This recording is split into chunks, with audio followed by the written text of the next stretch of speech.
हाँ तब भाई लोग तोनी एगो वीडियो देख ले कि ना।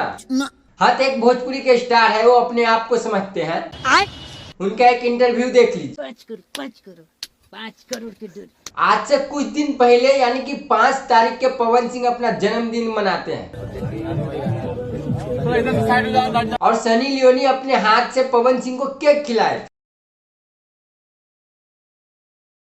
भैया केक क्या खिला दिए, भोजपुरी में तो विवाद छिड़ गया है, बवाल मच गया है। क्या बात कर रहा है? कोई इस तरह का इंटरव्यू दे रहा है, केक कटलक नु हाथ से उठौलक हमरा बड़ा घिन लागत रहा, हमरा वो उजरे उजर केक रहा है। और कोई इस तरह का गाना बना रहा है, हाथ से केक खियवले बिया उसे कोई जना के हिलवले। भैया पब्लिक को कुछ ना मिले तो पवन सिंह को ट्रोल कर दो, कर्म करो, भगवान से डरो। भैया उसका नाम नहीं लेंगे मगर ये ना वो किसी न किसी को हमेशा कुछ न कुछ बोलते ही रहते। बात तो सही है। आज से कुछ दिन पहले ही पवन सिंह को ट्रोल किए थे, उनको बीबी के लेकर ट्रोल किए थे। तो पवन सिंह घर काहे निकलो बता दे, रोज अपना मेहरारू के कोर्ट में पैदल बुलावल कहां तक जाइबा। और अभी ऐसा इंटरव्यू दे रहा है क्यों जैसे केक काट कैसे ले गई हो तू, पवन सिंह के याद आ गइलो यार तेरे। पवन सिंह केक ना खाया कि भोजपुर में विवाद छिड़ गया।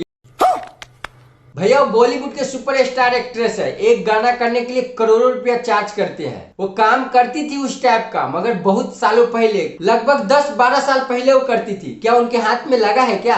नहीं, अभी उसको कोई भाव नहीं दे रहा है तो इस तरह का इंटरव्यू दे रहा है वो। ये बड़ी अच्छी बात कही आप। बाकी आप लोग को क्या लगता है हमें कमेंट में जरूर बताइएगा, और हमारे चैनल पर नए हैं तो प्लीज सब्सक्राइब जरूर कर लीजिए। जब तक के लिए बाय।